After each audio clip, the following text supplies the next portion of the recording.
All right, so it's not really about vaping, right? Like people think that I'm anti-nicotine and all these things. It's like, why do you care so much about helping people get away from nicotine? Because I understand how your mind works, and it's really important for you to understand as well.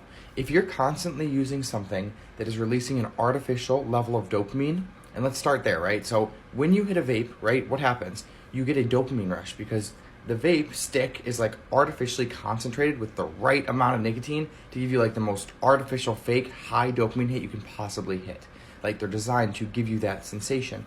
So what happens when psychologically when you're doing something like this?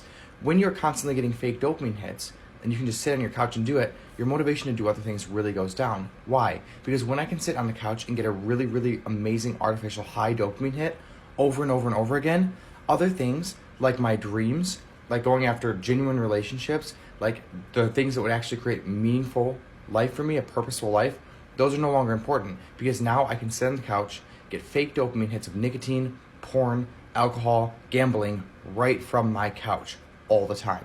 So when you start using things like that, a couple problems happen. One, you have no idea what you want anymore.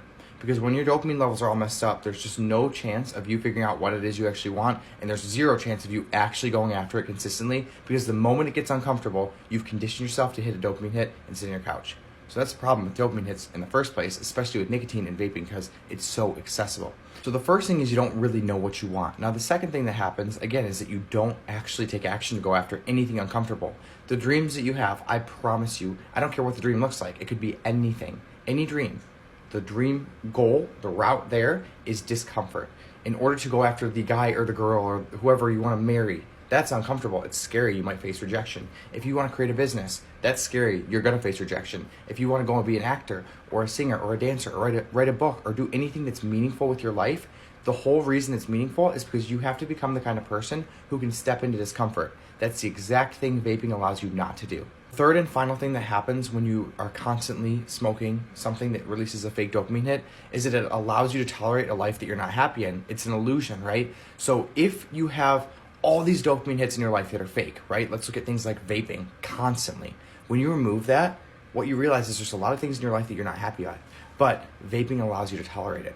So it's not about quitting vaping. It's not about the health effects. It's about the psychological effects that it's actually stopping you from becoming the best version of yourself in about 3 to 4 different ways, all at once, all the time. It's not about nicotine. It's not about health. It's about you not stepping into the biggest version of your life because nicotine and fake dopamine hits allow you to do that. Cut out vaping, see what's left.